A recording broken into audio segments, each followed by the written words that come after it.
ओम परमात्मने नमः। अब आगे के 2 श्लोकों में सिद्ध भक्त के 10 लक्षणों वाला 5वां और अंतिम प्रकरण कहते हैं। समः शत्रौ च मित्रे च तथा मानापमानयो शीतोष्ण सुख दुखेषु समः संग विवर्जितः तुल्य निंदास्तुतिर्मौनी संतुष्टो येन केनचित् अनिकेतः स्थिरमतिर्भक्तिर्मान में प्रियो नर। अर्थात समः शत्रौ च मित्रे च, यहाँ भगवान ने भक्त में व्यक्तियों के प्रति होने वाली समता का वर्णन किया है। सर्वत्र भगवत बुद्धि होने तथा राग द्वेष से रहित होने के कारण सिद्ध भक्त का किसी के भी प्रति शत्रु मित्र का भाव नहीं रहता। लोग ही उसके व्यवहार में अपने स्वभाव के अनुसार अनुकूलता या प्रतिकूलता को देखकर उसमें मित्रता या शत्रुता का आरोप कर लेते हैं। साधारण लोगों का तो कहना ही क्या है, सावधान रहने वाले साधकों का भी उस सिद्ध भक्त के प्रति मित्रता और शत्रुता का भाव हो सकता है। परंतु भक्त अपने आप में सदैव पूर्णतया सम रहता है। उसके हृदय में कभी किसी के प्रति शत्रु मित्र का भाव उत्पन्न नहीं होता। मान लिया जाए कि भक्त के प्रति शत्रुता और मित्रता का भाव रखने वाले 2 व्यक्तियों में धन के बंटवारे से संबंधित कोई विवाद हो जाए और उसका निर्णय कराने के लिए वे भक्त के पास जाएं, तो भक्त धन का बंटवारा करते समय शत्रु भाव वाले व्यक्ति को कुछ अधिक और मित्र वाले व्यक्ति को कुछ कम धन देगा। यद्यपि भक्त के इस निर्णय व्यवहार में विषमता दिखती है, तथापि शत्रु भाव वाले व्यक्ति को इस निर्णय में समता दिखाई देगी कि इसने पक्षपात रहित बंटवारा किया है। अतः भक्त के इस निर्णय में विषमता यानी पक्षपात दिखने पर भी वास्तव में यह समता को उत्पन्न करने वाला होने से समता ही कहलाएगी। उपयुक्त पदों से यह भी सिद्ध होता है कि सिद्ध भक्त के साथ भी लोग अपने भाव के अनुसार शत्रुता मित्रता का व्यवहार करते हैं और उसके व्यवहार से अपने को उसका शत्रु मित्र मान लेते हैं। इसलिए उसे यहाँ शत्रु मित्र से रहित न कहकर शत्रु मित्र में सम कहा गया है। तथा मानापमानयोः, मान अपमान परकृत क्रिया है जो शरीर के प्रति होती है। तो भक्त की अपने कहलाने वाले शरीर में न तो अहंता होती है न ममता। इसलिए शरीर का मान अपमान होने पर भी भक्त के अंतःकरण में कोई विकार हर्ष शोक पैदा नहीं होता। वह नित्य निरंतर समता में स्थित रहता है। तो शीतोष्ण सुख दुखे सु समः, इन पदों में 2 स्थानों पर सिद्ध भक्त की समता बताई गई है। नंबर 1, शीत उष्ण में समता अर्थात इंद्रियों का अपने अपने विषयों से संयोग होने पर अंतःकरण में कोई विकार न होना। नंबर 2, सुख दुख में समता अर्थात धनादि पदार्थों की प्राप्ति या अप्राप्ति होने पर अंतःकरण में कोई विकार न होना। शीतोष्ण शब्द का अर्थ सर्दी गर्मी होता है। सर्दी गर्मी त्वगिंद्रिय के विषय हैं। भक्त केवल त्वगिंद्रिय के विषयों में ही सम रहता हो ऐसी बात नहीं है, वह तो समस्त इंद्रियों के विषयों में सम रहता है। अतः यह शीतोष्ण शब्द समस्त इंद्रियों के विषयों का वाचक है। तो प्रत्येक इंद्रिय का अपने अपने विषय के साथ संयोग होने पर भक्त को उन अनुकूल प्रतिकूल विषयों का ज्ञान तो होता है, पर उसके अंतःकरण में हर्ष शोक आदि विकार नहीं होते, वो सदा सम रहता है। तो साधारण मनुष्य धनादि अनुकूल पदार्थों की प्राप्ति में सुख तथा प्रतिकूल पदार्थों की प्राप्ति में दुख का अनुभव करते हैं, परंतु उन्हीं पदार्थों के प्राप्त होने अथवा न होने पर सिद्ध भक्त के अंतःकरण में कभी किंचित मात्र भी राग, द्वेष, हर्ष, शोक आदि विकार नहीं होते। वह प्रत्येक परिस्थिति में सम रहता है। तो सुख दुख में सम रहने वाले तथा सुख दुख से रहित होने दोनों का गीता में एक ही अर्थ में प्रयोग हुआ है। सुख दुख की परिस्थिति अवश्यंभावी है, अतः उससे रहित होना संभव नहीं है। इसलिए भक्त अनुकूल तथा प्रतिकूल परिस्थितियों में सम रहता है। हाँ, अनुकूल तथा प्रतिकूल परिस्थितियों को लेकर अंतःकरण में जो हर्ष शोक होते हैं उनसे रहित हुआ जा सकता है।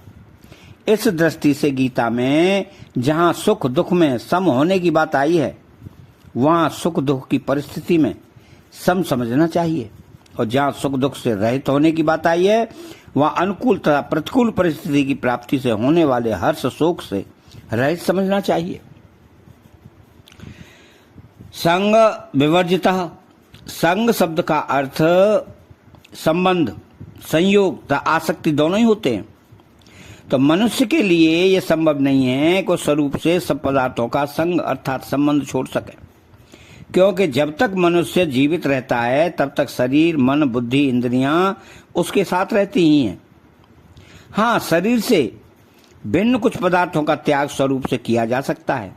जैसे किसी व्यक्ति ने स्वरूप से प्राणी पदार्थों का संग छोड़ दिया, पर उसके अंतःकरण में अगर उनके प्रति किंचित मात्र भी आसक्ति बनी हुई है, तो उन प्राणी पदार्थों से दूर होते हुए भी वास्तव में उसका उनसे संबंध बना हुआ ही है।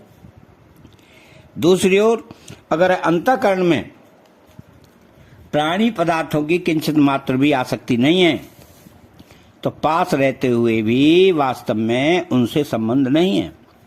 अगर पदार्थों का स्वरूप से त्याग करने पर ही मुक्ति होती, तो मरने वाला हर एक व्यक्ति मुक्त हो जाता, क्योंकि उसने तो अपने शरीर का ही त्याग कर दिया। परंतु ऐसी बात है नहीं। अंतःकरण में आसक्ति के रहते हुए शरीर का त्याग करने पर भी संसार का बंधन बना रहता है। अतः मनुष्य को सांसारिक आसक्ति ही बांधने वाली है, न कि सांसारिक प्राणी पदार्थों का स्वरूप से संबंध। तो आसक्ति को मिटाने के लिए पदार्थों का स्वरूप से त्याग करना भी एक साधन हो सकता है, किंतु खास जरूरत आसक्ति का सर्वदा त्याग करने की ही है।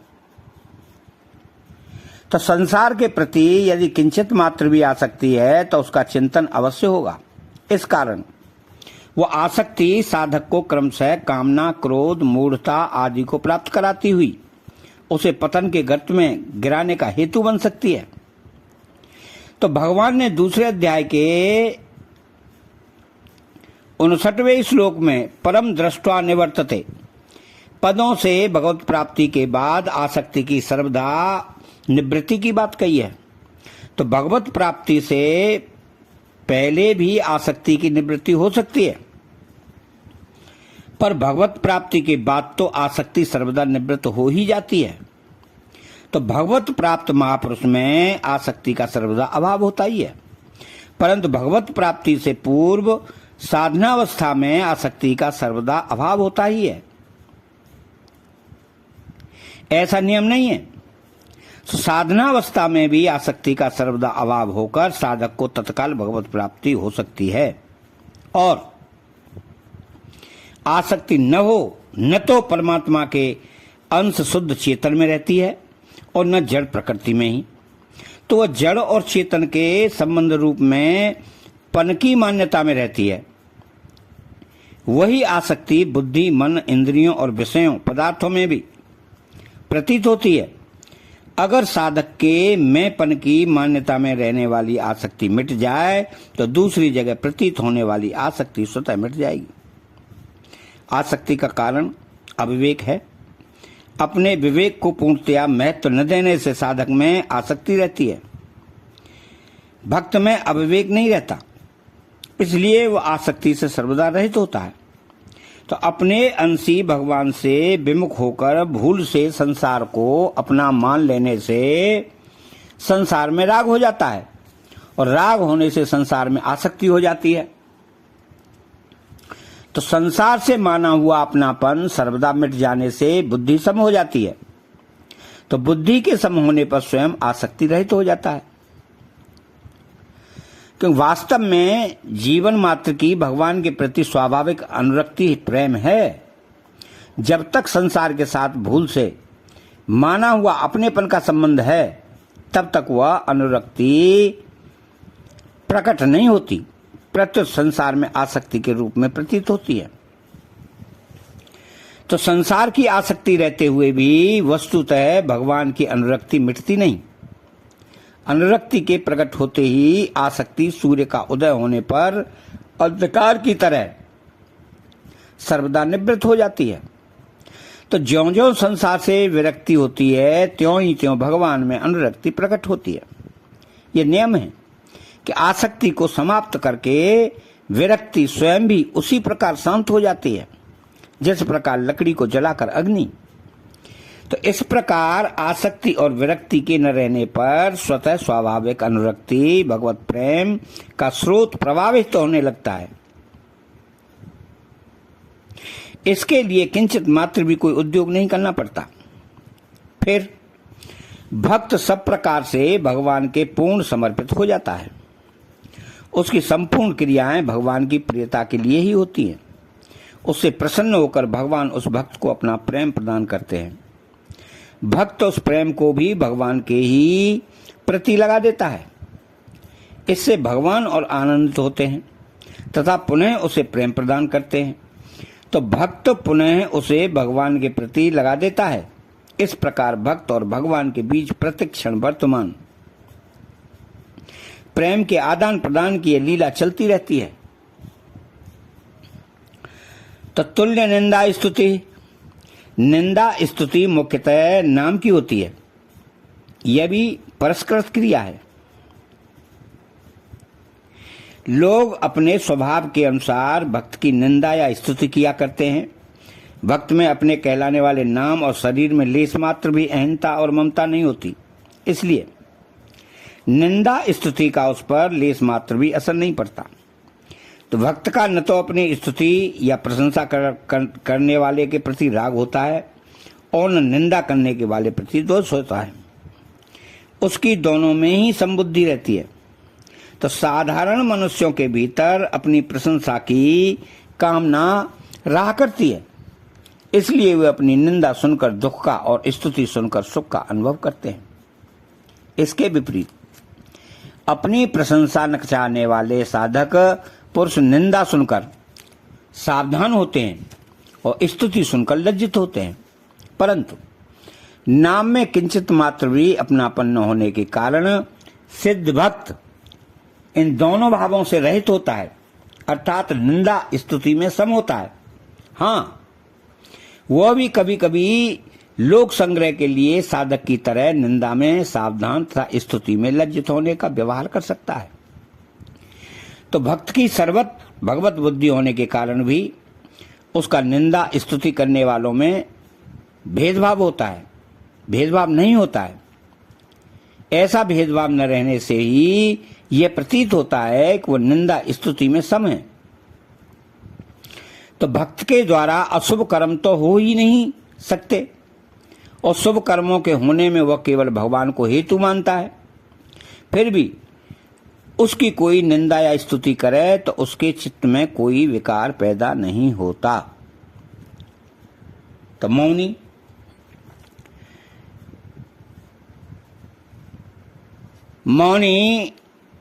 सिद्ध भक्त के द्वारा स्वतः स्वाभाविक भगवत स्वरूप का मनन होता रहता है, इसलिए उसको मौनी अर्थात मननशील कहा गया है। तो अंतःकरण में आने वाले प्रत्येक वृत्ति में उसको वासुदेव सर्वम, सब कुछ भगवान ही हैं, यही दिखता है। इसलिए उसके द्वारा निरंतर ही भगवान का मनन होता है। यहाँ मौनी पद का अर्थ वाणी का मौन रखने वाला नहीं माना जा सकता, क्योंकि ऐसा मानने से वाणी के द्वारा भक्ति का प्रचार करने वाले भक्त पुरुष भक्त ही नहीं कहलाएंगे। तो इसके सिवाय अगर वाणी का मौन रखने मात्र से भक्त होना संभव होता तो भक्त होना बहुत ही आसान हो जाता और ऐसे भक्त असंख्य बन जाते। किंतु संसार में भक्तों की संख्या अधिक देखने में नहीं आती। इसके सिवाय आसुर स्वभाव वाला दंभी व्यक्ति भी हठपूर्वक वाणी का मौन रख सकता है, परंतु यहाँ भगवत प्राप्त सिद्ध भक्त के लक्षण बताए जा रहे हैं, इसलिए यहाँ मौनी पद का अर्थ भगवत स्वरूप का मनन करने वाला ही मानना युक्ति संगत है। संतुष्टो येन केनचित, दूसरे लोगों को भक्त संतुष्टो येन केनचित अर्थात प्रारब्धानुसार शरीर निर्वाह के लिए जो कुछ मिल जाए उसी में संतुष्ट दिखता है, परंतु वास्तव में भक्त की संतुष्टि का कारण कोई सांसारिक पदार्थ, परिस्थिति आदि नहीं होती। तो एकमात्र भगवान में ही प्रेम होने के कारण वह नित्य निरंतर भगवान में ही संतुष्ट रहता है। इस संतुष्टि के कारण वह संसार की प्रत्येक अनुकूल प्रतिकूल परिस्थिति में सम रहता है। क्यों? कि उसके अनुभव में प्रत्येक अनुकूल या प्रतिकूल परिस्थिति भगवान के मंगलमय विधान से ही आती है। इस प्रकार प्रत्येक परिस्थिति में नित्य निरंतर संतुष्ट रहने के कारण उसे संतुष्टो येन केनचित कहा गया है। अनिकेता, जिनका कोई निकेत अर्थात वास स्थान नहीं है वे ही अनिकेत हों, ऐसी बात नहीं है। चाहे गृहस्थ हों चाहे साधु सन्यासी, जिनकी अपने रहने के स्थान में ममता आसक्ति नहीं है वे सभी अनिकेत हैं। भक्त का रहने के स्थान में और शरीर स्थूल सूक्ष्म और कारण शरीर में लेस मात्र भी अपनापन एवं आसक्ति नहीं होती, इसलिए उसको अनिकेत कहा गया है। स्थिर मत है, भक्त की बुद्धि में भगवत तत्व की सत्ता और स्वरूप के विषय में कोई संशय अथवा विपरीत ज्ञान नहीं होता, अतः उसकी बुद्धि भगवत तत्व के ज्ञान से कभी किसी अवस्था में विचलित नहीं होती, इसलिए उसको स्थिर मत कहा गया है। तो भगवत तत्व को जानने के लिए उसको कभी किसी प्रमाण या शास्त्र विचार स्वाध्याय आदि की जरूरत नहीं रहती, क्योंकि वह स्वाभाविक रूप से भगवत तत्व में तल्लीन रहता है। तो स्थिर बुद्धि होने में कामनाएं ही बाधक होती हैं, अतः कामनाओं के त्याग से ही स्थिर बुद्धि होना संभव है। अतः अंतःकरण में सांसारिक संयोगजन्य सुख की कामना रहने से संसार में आसक्ति हो जाती है। यह आसक्ति संसार को असत्य या मिथ्या जान पर लेने पर भी मिटती नहीं। जैसे सिनेमा में देखने वाले दृश्य प्राणी पदार्थों को मिथ्या जानते हुए भी उसमें आसक्ति हो जाती है, अथवा जैसे भूतकाल की बातों को याद करते समय मानसिक दृष्टि से सामने आने वाले दृश्य को मिथ्या जानते हुए भी उसमें आसक्ति हो जाती है। अतः जब तक भीतर में सांसारिक सुख की कामना है तब तक संसार को मिथ्या मानने पर भी संसार की आसक्ति नहीं मिटती। आसक्ति से संसार की स्वतंत्र सत्ता दृढ़ होती है। सांसारिक सुख की कामना मिटने पर आसक्ति स्वतः मिट जाती है। आसक्ति मिटने पर संसार की स्वतंत्र सत्ता का अभाव हो जाता है और एक भगवान में बुद्धि स्थिर हो जाती है। तो भक्तिमान में प्रियो न रहा, भक्तिमान पद में भक्ति शब्द के साथ नित्य योग के अर्थ में मतुप प्रत्यय है। तो इसका तात्पर्य यह है कि मनुष्य में स्वाभाविक रूप से भक्ति भगवत प्रेम रहती है। मनुष्य से भूल यही होती है कि वह भगवान को छोड़कर संसार की भक्ति करने लगता है, इसलिए उसे स्वाभाविक रहने वाली भगवत भक्ति का रस नहीं मिलता और उसके जीवन में नीरसता रहती है। सिद्ध भक्त हरदम भक्ति रस में तल्लीन रहता है, इसलिए उसको भक्तिमान कहा गया है। ऐसा भक्तिमान मनुष्य भगवान को प्रिय होता है। नरह पद देने का तात्पर्य है कि भगवान को प्राप्त करके जिसने अपना मनुष्य जीवन सफल सार्थक कर लिया है वही वास्तव में नर मनुष्य कहलाने के योग्य है। तो जो मनुष्य शरीर को पाकर सांसारिक भोग और संग्रह में ही लगा हुआ है वह नरस में मनुष्य कहलाने के योग्य नहीं है। इन दो श्लोकों में भक्त के सदा सर्वदा समभाव में स्थित रहने की बात कही गई है। शत्रु मित्र मान अपमान शील शीत उष्ण सुख दुख निंदा स्तुति इन पांचों द्वंद्वों में समता होने से ही साधक पूर्णतः समभाव में स्थित कहा जा सकता है।